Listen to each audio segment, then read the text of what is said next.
नमस्कार साथियों, आप सभी का एक बार फिर से स्वागत है प्राइम एज के ऑफिशियल यूट्यूब चैनल पे। और ये जो हमारी सीरीज चल रही है पीवाईक्यू की, पॉलिटी की, या इस पूरे सफ़र में हम लोग पहुंच चुके हैं आर्टिकल 18 तक।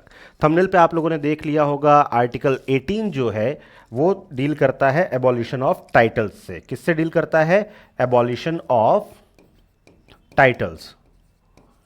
Of titles. आखिर ये टाइटल होते क्या हैं? टाइटल का मतलब ये होता है कि आपके नाम से पहले या आपके नाम के बाद प्रीफिक्स या सफिक्स में कोई ऐसे शब्दों को जोड़ दिया जाए जो कि आपकी पदवी को निर्धारित करता है। आपकी पदवी कैसे? जैसे राय बहादुर हो गया, काफ़ी लोग, वैसे चौधरी एक कास्ट है पर काफ़ी लोग अपने नाम के आगे चौधरी लगाते थे। या फिर ठाकुर हो गया, या फिर कोई ऐसे शब्द जो कि आपकी महिमा को बढ़ाते हैं। या फिर ऐसा कह सकते हैं कि बाकी लोगों से आपको ऊंचे वाले स्तर पे लेके चले जाते हैं। तो उन सबको एबॉलिश कर दिया गया जब हम लोगों ने संविधान बनाया तब। इसका आर्टिकल है 18, आर्टिकल है 18। और अगर आपसे कोई पूछे कि ड्राफ्ट आर्टिकल क्या है, ड्राफ्ट आर्टिकल का मतलब यह होता है कि किसी भी आर्टिकल को डिस्कस किया गया है जब कॉन्स्टिट्यूशन के अंदर, कॉन्स्टिट्यूंट असेंबली में, संविधान सभा में, तब उस टाइम पे क्या हुआ था? तब उस टाइम पे एक आर्टिकल नंबर के साथ में एक सीक्वेंस में हम लोग चल रहे थे। मोर और लेस सीक्वेंस वही है, पर कुछ आर्टिकल्स को या तो पूरा ही हटा दिया गया ड्राफ्ट आर्टिकल से, या उसकी जगह कोई नया ही आर्टिकल जोड़ दिया गया था। तो इसीलिए जो ड्राफ्ट आर्टिकल जो ड्राफ्ट आर्टिकल था वो हमारा था 12। कौन सा था? 12। ड्राफ्ट आर्टिकल 12 की जब डिस्कशन हो रही थी तो यह कहा गया था कि टाइटल्स जो है वो बिल्कुल भी ना रखे जाएं, पर साथ ही साथ डिस्कशन के अंदर यह भी कहा गया कि टाइटल्स हमेशा एक पदवी को निर्धारित नहीं करते हैं, बल्कि कई बार आपके अचीवमेंट को भी निर्धारित करते हैं। क्या करते हैं? अचीवमेंट को भी निर्धारित करते हैं। तो ऐसे टाइटल जो कि या तो मिलिट्री से मिले हो, या फिर ऐसे टाइटल जो एकेडमिक हो। क्या हो? एकेडमिक हो। क्या कोई डॉक्टर जो एमबीबीएस कर लेता है अपने नाम के आगे डॉक्टर लगा सकता है? जी हां, बिल्कुल, वो अपने नाम के आगे डॉक्टर लगा सकता है। कुछ ऐसे टाइटल्स होते हैं जो कि मिलिट्री से रिलेटेड है, जैसे कि कर्नल हो गया, मेजर हो गया, मेजर हो गया। ये सब आप, अगर आप उस पदवी पे बैठे हैं तो आप इस टाइटल को लगा सकते हैं। इसका मतलब ये बिल्कुल नहीं है कि आप जो है किसी से सुपीरियर हैं, ये बस आपकी रैंक को बताता है, और एकेडमिक टाइटल्स आपकी अचीवमेंट्स को बताते हैं। इन दोनों को एक्सेप्शन माना गया था।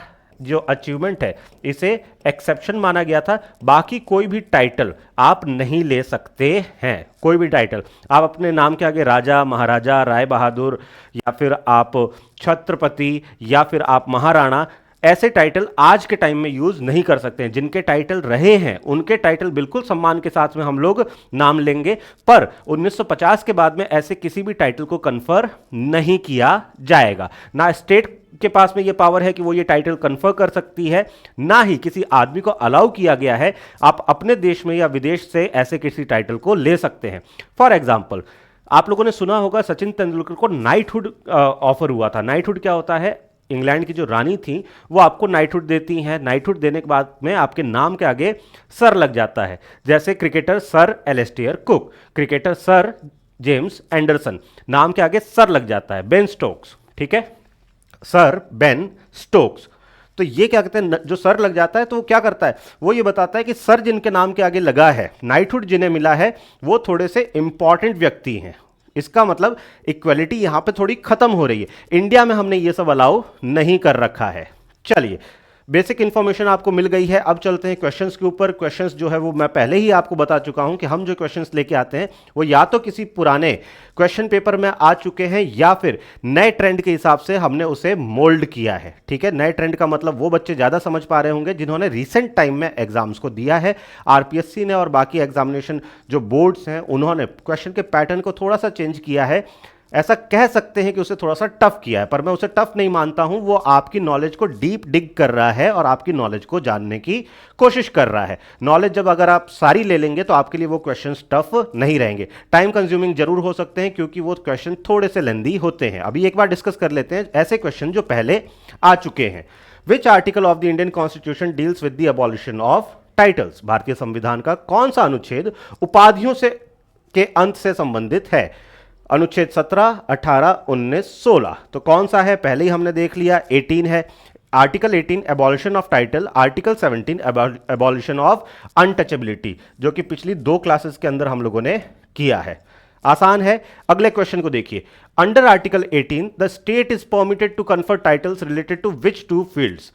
अनुच्छेद 18 के तहत राज्य, यहां पे ये राजस्थान उत्तर प्रदेश की बात नहीं कर रहा है, ये स्टेट उस स्टेट की बात कर रहा है जो कि आर्टिकल 12 में दिया गया है, आर्टिकल 12 के स्टेट की बात कर रहा है। अनुच्छेद 18 के तहत राज्य को किन 2 क्षेत्रों से संबंधित उपाधियां प्रदान करने की अनुमति है।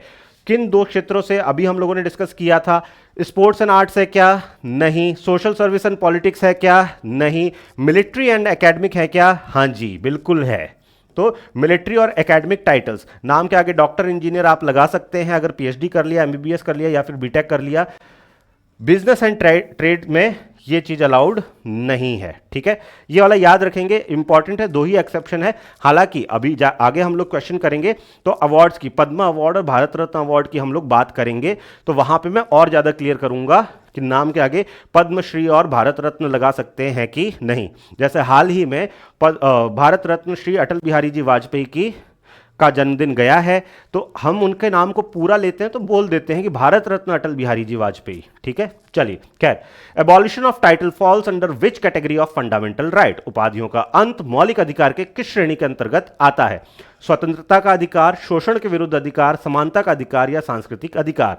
तो ये आता है राइट टू इक्वालिटी में, क्योंकि मैंने पहले ही आपको बताया कि अगर आप अपने नाम के आगे कोई ऐसी चीज लगाते हैं, जैसे मैं अपने नाम के आगे महाराजा लगा लूं, तो सबको पता पड़ेगा कि मैं किसी रियासत का राजा हूं या फिर किसी पर्टिकुलर टेरिटरी को रूल करता हूं या फिर मेरे पूर्वजों ने रूल किया होगा। तो इसका मतलब मैं बाकियों से खुद को बड़ा दिखाना चाह रहा हूं। पर समानता का अधिकार जो हमें आर्टिकल 14 अनुच्छेद 14 के अंदर दिया गया है, उसके अंदर यह चीज प्रोहिबिट कर दी गई है, क्योंकि सब लोग बराबर हैं तो कोई अपने नाम के आगे टाइटल नहीं लगाएगा, ठीक है। अब कोई नाम ही अपना राजा रख ले तो बात अलग है, ठीक है, टाइटल नहीं लगेगा, ठीक है। चलिए नेक्स्ट देखिए, can an Indian citizen accept any title from any foreign state. क्या कोई भारतीय नागरिक किसी विदेशी राज्य से कोई उपाधि स्वीकार कर सकता है? बिल्कुल नहीं कर सकता है। भारतीय नागरिक तो बिल्कुल ही नहीं कर सकता है, तो नहीं यहां पे सबसे सही आंसर होगा। नेक्स्ट क्वेश्चन पे आते हैं, in which year were the Bharat Ratna and Padma awards instituted. Bharat Ratna और पद्म पुरस्कारों की स्थापना किस वर्ष में की गई थी? 1950, 1952, 1954 या फिर 1947? कब की गई थी? यह की गई थी 4 साल बाद में, कॉन्स्टिट्यूशन के आने के 4 साल बाद में की गई थी। हुआ ऐसा था कि हमने ये देखा कि जहां पे अगर किसी गलत करने वाले को हम पनिशमेंट दे रहे हैं, वहीं पे किसी को अच्छा काम करने वालों के लिए रिवॉर्ड भी होना जरूरी है। अगर पनिशमेंट है और आप रिवॉर्ड नहीं दे रहे हैं, तो इसका मतलब जो है आप एक पुलिस स्टेट में कन्वर्ट हो रहे हैं सॉरी, पुलिस स्टेट में कन्वर्ट होना मतलब वहां पे सिर्फ और सिर्फ डंडे का राज है, कानूनी डंडे का राज है। तो वहां पे ऐसी सोच आई कि हम भारत रत्न और पद्म अवार्ड्स भी लेके आएंगे 1954 में, 1954 में। और भारत रत्न को याद दिला दूं मैं, ये भारत का सर्वोच्च सिविलियन अवार्ड है, नागरिक सम्मान है, ठीक है। भारत रत्न जो है ये भारत का सर्वोच्च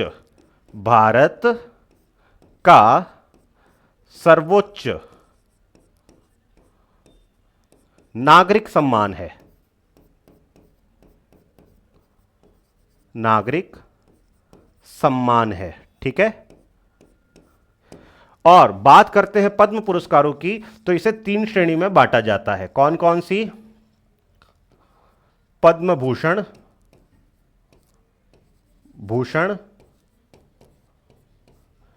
पद्म विभूषण और पद्मश्री।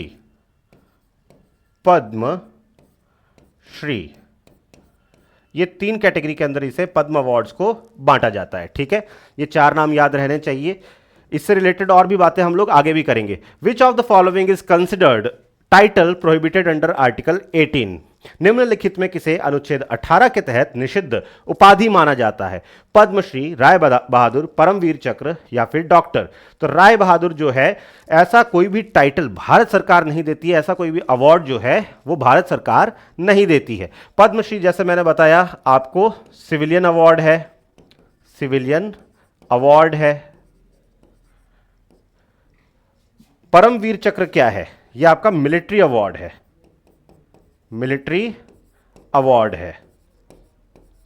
परमवीर चक्र, वीर चक्र, सेना मेडल, ये सब होते हैं ना, ये सारे अति विशिष्ट सेवा मेडल, ये सारे। और ये एकेडमिक अवार्ड है। ये क्या है? ये एकेडमिक अवार्ड, एकेडमिक टाइटल है। ये भी मिलिट्री अवार्ड वैसे है अवार्ड, पर टाइटल भी लगा सकते हैं, ठीक है। तो राय बहादुर जो है वो नहीं लगा सकते हैं आप अपने नाम के सामने, क्योंकि ये एक ऐसा टाइटल है जो कि भारत सरकार प्रोहिबिट करती है। नेक्स्ट क्वेश्चन देखिए, article 18 prohibits the state from conferring titles. Here state is defined under which article? अनुच्छेद 18 राज्य को उपाधियां प्रदान करने से रोकता है। यह राज्य को किस अनुच्छेद के तहत परिभाषित किया गया है? तो शुरुआत में ही हम लोगों ने जब फंडामेंटल राइट की शुरुआत हुई थी तो आर्टिकल 12 को पढ़ा था, और आर्टिकल 12 डिफाइन करता है स्टेट को। अगर नहीं पता हो क्या है आर्टिकल 12, क्या है आर्टिकल 13, तो आप पुरानी वीडियोस को जरूर फॉलो करें। नेक्स्ट देखिए, are national awards like Bharat Ratna considered strictly as title under article 18? क्या भारत रत्न जैसे राष्ट्रीय पुरस्कारों को अनुच्छेद 18 के तहत सख्ती से उपाधि माना गया है? अवार्ड जितने भी मिल रहे हैं, चाहे वो भारत रत्न है या पद्म अवार्ड्स हैं, उन्हें टाइटल नहीं माना गया है, बल्कि वो क्या है? वो आपके अच्छे काम की पहचान है। वो टाइटल्स नहीं है, वो सिर्फ और सिर्फ अवार्ड है, ठीक है। इसलिए वो उपाधि नहीं है। भारत रत्न हम क्यों लगा सकते हैं? भारत रत्न अटल बिहारी जी वाजपेयी क्यों बोल सकते हैं? क्योंकि वो टाइटल नहीं है, वो उन्हें अवार्ड कन्फर हुआ है, ठीक है। Who gives consent to a non citizen holding an office of profit in India to accept title from foreign state? Bharat में लाभ का पद धारण करने वाले किसी गैर नागरिक को विदेशी राज्य से उपाधि स्वीकार करने के लिए कौन सहमति देता है? प्रधानमंत्री, संसद, राष्ट्रपति या फिर भारत के मुख्य न्यायाधीश? जब आप 18 क्लॉज 3 पढ़ेंगे तो आपको पता पड़ेगा कि अगर कोई नॉन सिटीजन है, सिटीजन्स को तो बिल्कुल ही मना है, सिटीजन्स को तो कोई भी फॉरेन अवार्ड लेना बिल्कुल ही अवार्ड क्या, कोई भी फॉरेन टाइटल लेना बिल्कुल ही मना है। नॉन सिटीजन अगर चाहता है तो वो प्रेसिडेंट की कंसेंट के बाद में, प्रेसिडेंट की कंसेंट के बाद में अवार्ड ले सकता है, बशर्ते वो भारत के अंदर ऑफिस ऑफ प्रॉफिट होल्ड कर रहा हो, ठीक है। चलिए नेक्स्ट क्वेश्चन देखिए, the abolition of title seeks to establish which type of equality? उपाधियों का उन्मूलन किस प्रकार की समानता स्थापित करना चाहता है? आर्थिक समानता, इकोनॉमिक इक्वालिटी, सामाजिक समानता, सोशल इक्वालिटी, राजनीतिक समानता, पॉलिटिकल इक्वालिटी या फिर धार्मिक समानता, रिलीजियस? तो ये स्टेटस को इक्वल करता है। कोई भी आदमी जो है वो बड़ा नहीं है आपसे, ये इंश्योर करता है। तो इसका मतलब सोशल इक्वालिटी इंश्योर करता है आर्टिकल 18। याद कर लीजिए, ठीक है। Which among the following is not an exception to article 18 clause 1? इनमें से कौन सा जो है 18 क्लॉज 1 के अंदर एक्सेप्शन नहीं है? निम्नलिखित में से कौन अनुच्छेद 18(1) का अपवाद नहीं है? मिलिट्री डिस्टिंक्शन, सैन्य विशिष्टता, एकेडमिक डिस्टिंक्शन, शैक्षणिक विशिष्टता, हेरिडिटरी नोबिलिटी, वंशानुगत कुलीनता या नन ऑफ दी अबाव? वंशानुगत रूप से आपको कोई भी टाइटल नहीं मिलेगा। हो सकता है कि आप राजा के बेटे हों, पर आप अपने नाम के आगे राजा नहीं लगा सकते, भले ही चाहें तो आप अपना नाम राजा रख सकते हैं। नेक्स्ट देखिए, if a person holds a title, अगर किसी के पास में टाइटल है, what is the immediate consequence regarding their citizenship rights under article 18? यदि कोई व्यक्ति उपाधि धारण करता है तो अनुच्छेद 18 के तहत उनके नागरिकता अधिकारों के संबंध में तत्काल परिणाम क्या है? ए, लॉस ऑफ सिटीजनशिप। वैसे देखा जाए ना, कोई परिणाम नहीं है। जैसे आर्टिकल 17 की जब हम लोगों ने बात की तो हमने कहा कि आर्टिकल 35 के हवाले से हमने कुछ लॉज बनाए हैं, पर आर्टिकल 18 के लिए हम लोगों ने जो अलाइनिंग लॉज हैं वो अभी तक नहीं बनाए। अगर मान लीजिए किसी ने उपाधि ले ही ली तो उसको कुछ किया नहीं जाता है, कोई पैनल प्रोविजन या फिर कुछ भी कॉन्सिक्वेंस नहीं होता है। तो no penal provision in article 18। हमने कोई लॉ बनाया ही नहीं आज तक जो कि आर्टिकल 18 को सपोर्ट कर रहा हो, ठीक है। ना सिटीजनशिप जाती है, ना कारावास होता है, ना कोई फाइन लगता है, कुछ नहीं होता है, ठीक है। फ्यूचर में क्या पता अगर कोई इसका मिस यूज करे तो जरूर हम लोग बना सकते हैं, पर भारतीय इतने समझदार हैं कि अगर मना कर दिया कि कोई टाइटल नहीं लेना तो कोई टाइटल लेता भी नहीं है, ठीक है। और भले ही कोई टाइटल ले ले, हम बोलेंगे ही नहीं। सचिन तेंदुलकर अगर नाइटहुड ले लेते, सर सचिन तेंदुलकर बन जाते या सर सुनील गावस्कर हो जाते, तो हम लोग उन्हें सर सुनील गावस्कर या सर सचिन तेंदुलकर बोलते ही नहीं। आप लेते रहो टाइटल, बाहर जाके भले ही काम आ जाए, हमारे यहां तो हम लेने नहीं देते हैं। चलिए, the Janata Party government suspended the Bharat Ratna award in which year citing article 18। Janata party सरकार ने अनुच्छेद 18 का हवाला देते हुए किस वर्ष भारत रत्न पुरस्कारों को निलंबित कर दिया था? जो पुरस्कार 1954 के अंदर भारत रत्न इंट्रोड्यूस कब हुआ था? भारत रत्न एंड पद्मा अवार्ड्स ये 1954 के अंदर इंट्रोड्यूस हुए थे, मतलब पहली बार देना शुरू किया था। और उसके बाद में 1977 से 1980 इनको सस्पेंड कर दिया गया था। क्या कर दिया गया था? सस्पेंड कर दिया गया था। सस्पेंड करते टाइम यह कहा गया था कि ये जो भारत रत्न है ये आर्टिकल 18 को वायलेट करता है, आर्टिकल 18 को वायलेट करता है। फिर बाद में एक केस हुआ था, अभी हम लोग केस को डिस्कस करेंगे। एक बार के लिए यहां पे 1977 को सही मार्क कर लेते हैं। 1977 में भारत रत्न को जो मोरारजी देसाई की गवर्नमेंट थी आई गेस, उन्होंने क्या कहा था कि ये आर्टिकल 18 को वायलेट कर रहा है, इसलिए इसको सस्पेंड कर दो। ठीक है, वैसे 2 बार सस्पेंड हुए हैं भारत रत्न। आगे और क्वेश्चन आएगा, सारे अभी बता दूंगा तो आगे वाले क्वेश्चन में मजा नहीं आएगा। Clause 3 of article 18 applies to whom? अनुच्छेद 18 का खंड 3 किस पर लागू होता है? Only citizens of India, only non citizens, a person who is not a citizen of India but holds N office of profit under the state. एक व्यक्ति जो भारत का नागरिक नहीं है लेकिन राज्य के अधीन लाभ का पद धारण करता है। मैंने अभी बताया आपको, अगर कोई ऐसा व्यक्ति जो कि भारत का नागरिक नहीं है पर भारत में किसी न किसी ऑफिस ऑफ प्रॉफिट को होल्ड करता है, ठीक है, या फिर राज्य के अधीन लाभ का पद धारण करता है, उसे अगर फॉरेन कहीं बाहर से अवार्ड टाइटल चाहिए, कहीं टाइटल चाहिए तो प्रेसिडेंट से कंसेंट लेके फिर वो टाइटल रख सकता है, क्योंकि वो हमारा सिटीजन नहीं है। ठीक है, अच्छा क्वेश्चन है, इंपॉर्टेंट क्वेश्चन है। नेक्स्ट देखिए, can a university confer an honorary doctorate on a minister? क्या कोई विश्वविद्यालय किसी मंत्री को मानद डॉक्टरेट की उपाधि प्रदान कर सकता है? No, it violates article 18। नहीं, यह अनुच्छेद 18 का उल्लंघन है। Yes, as it is an academic distinction. हाँ, क्योंकि यह एक शैक्षणिक विशिष्टता है। ओनली विद पीएम्स परमिशन, केवल पीएम की अनुमति से, प्रधानमंत्री की अनुमति से। ओनली आफ्टर रिटायरमेंट, केवल सेवानिवृत्ति के बाद। अगर कोई पॉलिटिशियन है तो वो, अगर कोई यूनिवर्सिटी जो है ऑनररी डॉक्टरेट देना चाहती है तो दे सकती है, और उसके बाद में वो व्यक्ति जो है अपने नाम के आगे डॉक्टर भी लगा सकता है। ठीक है, तो ऑनररी जो आपके डॉक्टरेट हैं वो एकेडमिक डिस्टिंक्शन के अंदर फॉल करते हैं, इसलिए मिल सकता है। यस, इसका आंसर होगा। The prohibition of title owes its origin to the objective of preventing. उपाधियों का निषेध का मूल उद्देश्य क्या रोकना है? डेमोक्रेसी को रोकना है क्या? लोकतंत्र को रोकना है क्या? आर्टिफिशियल डिस्टिंक्शन को रोकना है क्या? कृत्रिम भेद, एजुकेशन, शिक्षा, मिलिट्री पावर, सैन्य शक्ति। आर्टिकल 18 हमने इसलिए इंट्रोड्यूस किया, इसलिए डाला हमारे कॉन्स्टिट्यूशन के अंदर, क्योंकि हम वैसे ही हमारे यहां पे विविधता बहुत है और उस विविधता के कारण कुछ जगह पे छुआछूत भी फैल रही है, असमानता भी फैल रही है। हम नहीं चाहते कि ये असमानता जो है वो कृत्रिम रूप से हो, आर्टिफिशियल रूप से हो, क्योंकि टाइटल तो पैदा होने के बाद में दिए जाते हैं। तो इसलिए आर्टिफिशियल डिस्टिंक्शन को रोकने के लिए हम लोगों ने प्रोहिबिट कर दिया टाइटल्स को। ठीक है, आसान है। Question number 17, which of the following is correct regarding colonel, general, brigadier? हमसे पूछा है करेक्ट। ठीक है, तो हमारे पास में 4 ऑप्शन है। These are prohibited titles. नहीं भाई, ये तो अलाउड है, हम लोगों ने 18 क्लॉज 1 में ही पढ़ लिया। एकेडमिक एंड मिलिट्री डिस्टिंक्शन तो हम लोग लगा ही सकते हैं। These are allowed as military distinction. बिल्कुल, हमें अलाउ किया गया है कि अगर किसी के पास में मिलिट्री डिस्टिंक्शन है तो वो यहां पे अलाउड है। ठीक है, 3 और 4 सी और डी भी पढ़ लेते हैं।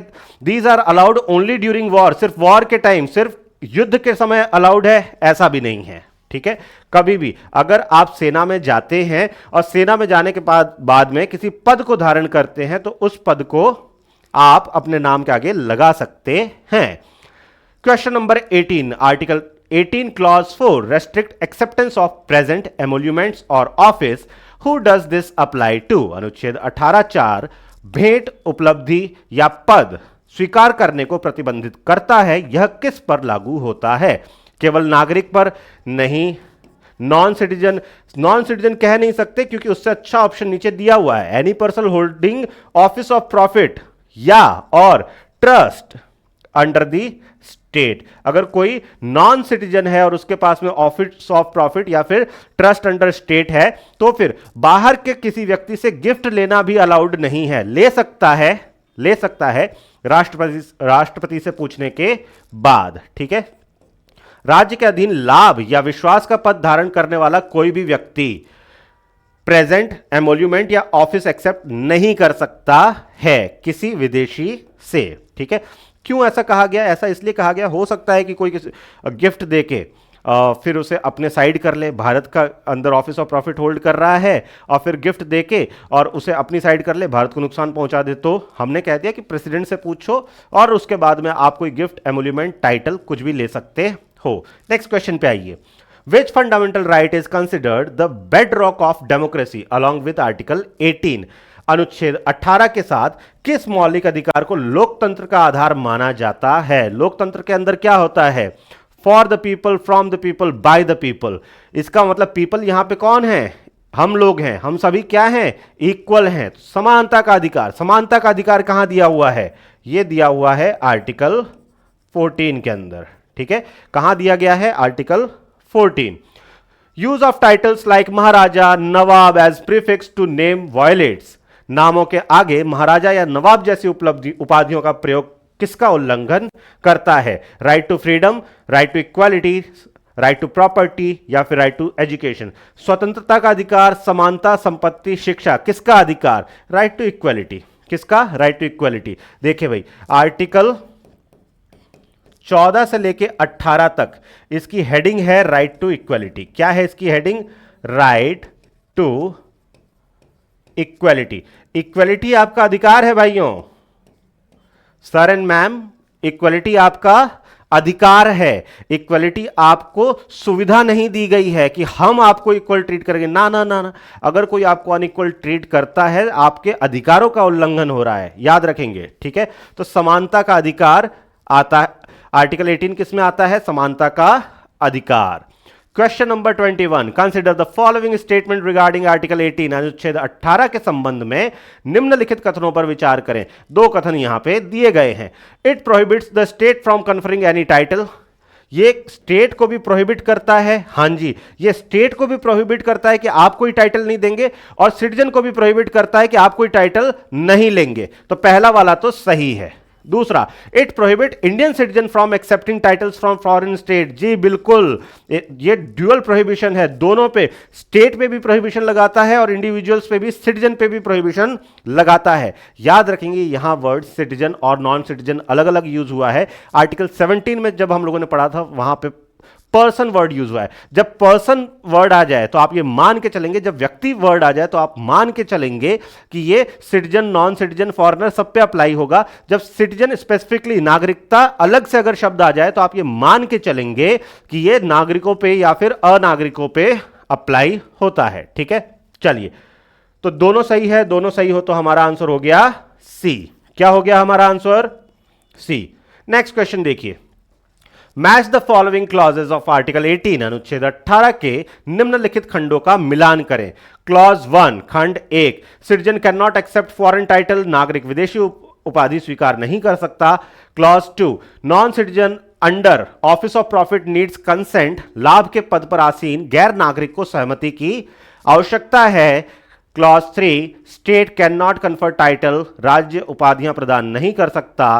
Clause 4, restriction on accepting present emolument. भेंट उपलब्धि स्वीकार करने पर प्रतिबंध। आपसे यह पूछा गया है, क्लॉज 1 में ए कहा है, बी कहा है, सी कहा है या डी कहा है। क्लॉज 2 में क्या कहा है, क्लॉज 3 में क्या कहा है, क्लॉज 4 के अंदर क्या कहा है। तो देखिए, सबसे पहले क्लॉज 1 में क्या कहा गया है? सबसे पहले तो स्टेट के ऊपर ही, ये क्लॉज 1 में कहा गया है, स्टेट के ऊपर ही ये हमने प्रोहिबिशन लगा दिया कि आप कोई टाइटल नहीं दोगे। ठीक है। तो यहां 1 के आगे लिख देता हूं मैं सी। सेकंड के आगे क्या है? खंड 2 में क्या दिया गया है? Citizen can not accept foreign title. Citizens को भी मना कर दिया कि आप फॉरेन टाइटल नहीं दोगे, क्योंकि क्लॉज 1 में तो सरकार हमारे देश ही टाइटल नहीं देगा, तो सिटीजन अपने देश से तो ले नहीं पाएगा। अब दूसरे क्लॉज में यह कहा गया कि सिटीजन भाई तुम बाहर जाके, नागरिक भैया आप बाहर जाके किसी से टाइटल मत ले लेना। तो यहां पे मैं कर देता हूं दूसरे के आगे ए। तीसरा क्लॉज 3, क्लॉज 3 में क्या कहा गया है? क्लॉज 3 में नॉन सिटीजन की बात की गई है। 4 ही क्लॉज हैं, ठीक है। क्लॉज 3 में नॉन सिटीजन की बात की है कि अगर आप कोई ऑफिस ऑफ प्रॉफिट या फिर कोई क्या कहते हैं ट्रस्ट का ऑफिस जो है वो स्टेट के साथ में होल्ड कर रहे हो, तो आप प्रेसिडेंट से पूछ के कंसेंट लेके और फिर टाइटल एक्सेप्ट कर सकते हो, ठीक है। तो ये 3 के सामने लिख देता हूं मैं बी। 4 बचा कौन? क्लॉज 4 में क्या दिया गया है? रेस्ट्रिक्शन ऑन एक्सेप्टिंग प्रेजेंट, मतलब गिफ्ट नहीं ले सकते, एमोल्यूमेंट नहीं ले सकते, भेंट उपलब्धि कुछ नहीं ले सकते, ले सकते हैं प्रेसिडेंट से पूछ के, ठीक है। तो ये क्लॉज 4 में डी वाला दिया हुआ है। तो 1C 2A 3B 4D कहां दिया हुआ है? ए में। आसान हो गया, याद हो गए, चारों के चारों क्लॉज आपके सामने आ चुके हैं। नेक्स्ट देखिए अगला क्वेश्चन क्या कह रहा है? Which of the following statement is not correct? क्या पूछा है यहां पे, कौन सा गलत है? Not correct regarding the supreme court judgement in Balaji Raghavan versus union of India. यह सबसे इंपॉर्टेंट केस रहेगा बच्चों आपका आर्टिकल 18 से रिलेटेड। यहां पे मैं इंपॉर्टेंट मार्क कर देता हूं, आर्टिकल 18 से रिलेटेड इस केस को आपको याद रखना ही चाहिए, ठीक है। Balaji Raghavan versus union of India 1996। Balaji Raghavan बनाम भारत संघ 1996 में सर्वोच्च न्यायालय के फैसले के संबंध में निम्नलिखित में से कौन सा कथन सही नहीं है? देखिए 3 तो सही होंगे, 1 गलत होगा। वो कौन सा गलत है वो आपको यहां पे देखना है। ए क्या कह रहा है? National awards are not titles within article 18। Use of award as suffix or prefix is permitted.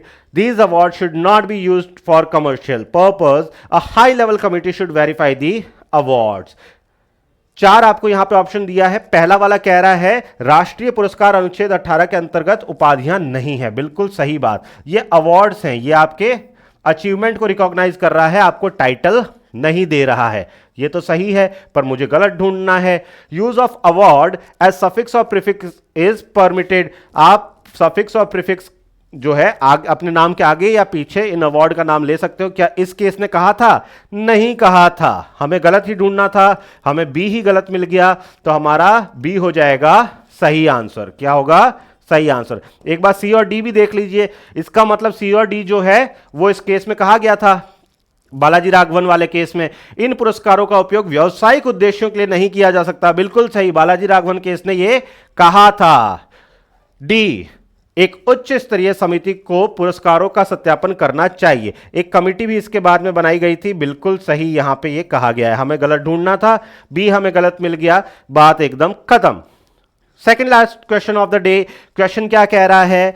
Consider the following statement. निम्नलिखित कथनों पर विचार करिए। Article 18 is self executory. अनुच्छेद 18 स्वनिष्पादन योग्य है। Breach of article 18 is punishable offence under the constitution itself. अनुच्छेद 18 का उल्लंघन संविधान के तहत ही एक दंडनीय अपराध है। मैंने शुरू में ही आपको बता दिया, आर्टिकल 18 से रिलेटेड कोई भी एक्ट आज तक पास नहीं हुआ है, इसलिए ना तो ये सेल्फ एग्जीक्यूटरी है, ना ही इसके अंदर इसका उल्लंघन जो है पनिशेबल है। तो जब दोनों ही गलत हो गए तो डी हो गया मेरा answer, neither 1 nor 2। Last question for the day, आखिरी क्वेश्चन आपके लिए। क्या कह रहा है ये question? Regarding Article 18 Clause 3, which condition must be fulfilled for it to apply? अनुच्छेद 18(3) के संबंध में इसके लागू होने के लिए कौन सी शर्त पूरी होनी चाहिए? यहां 3 की बात हो रही है। 3 में क्या कहा था? मैंने कहा था ऐसा नॉन सिटीजन, ऐसा गैर नागरिक जिसके पास में ऑफिस ऑफ प्रॉफिट हो या फिर स्टेट के साथ में ट्रस्ट के थ्रू जुड़ा हुआ हो, अगर उसे कोई विदेशी टाइटल मिल रहा है तो भारत में प्रेसिडेंट से पूछे बगैर वो टाइटल एक्सेप्ट नहीं कर सकता है। चलिए देखिए कौन कौन सी बात सही है। Person must have be a non citizen, बात एकदम सही है, नॉन सिटीजन होना चाहिए। Person must hold N office of profit और ट्रस्ट अंडर द स्टेट, व्यक्ति को राज्य के अधीन लाभ या विश्वास का पद धारण करना चाहिए। बिल्कुल सही। जब दोनों सही हो तो हमारा आंसर हो जाएगा सी, हमारा आंसर हो जाएगा सी। यहां पे खत्म होती है आपकी आज की क्लास, और आज की क्लास में आपने सीखा कि आर्टिकल 18 के अंदर कैसी कैसी बातें हैं, कौन कौन से क्लॉज हैं, क्या मना है, क्या अलाउड है। इसके बाद में थोड़े से सेकंड पार्ट में हाई लेवल क्वेश्चंस आएंगे। हाई लेवल क्वेश्चंस को कराने की जिम्मेदारी हमने उठाई है और हम आपके हाई लेवल क्वेश्चंस को पूरा करवाएंगे। स्टे ट्यून्ड फॉर पार्ट 2, भाग 2 के लिए आप हमारे साथ में बने रहें। कैसे बने रह सकते हैं? बने रहने के लिए आपको सब्सक्राइब करना पड़ेगा हमारे चैनल को, और थोड़ा सा हमारी भी हेल्प हो जाएगी और आपको भी अच्छा लगेगा कि एक अच्छे काम में आपने योगदान दिया है। अपने दोस्तों के साथ में चैनल को शेयर करें, बताएं उन्हें कि ऐसी अच्छी अच्छी बढ़िया बढ़िया क्लासेस, बढ़िया बढ़िया टीचर्स जो हैं आपके लिए लेके आ रहे हैं। मिलते हैं आपसे अगली क्लास के अंदर। अपना ख्याल रखिएगा, तब तक के लिए जय हिंद, जय भारत।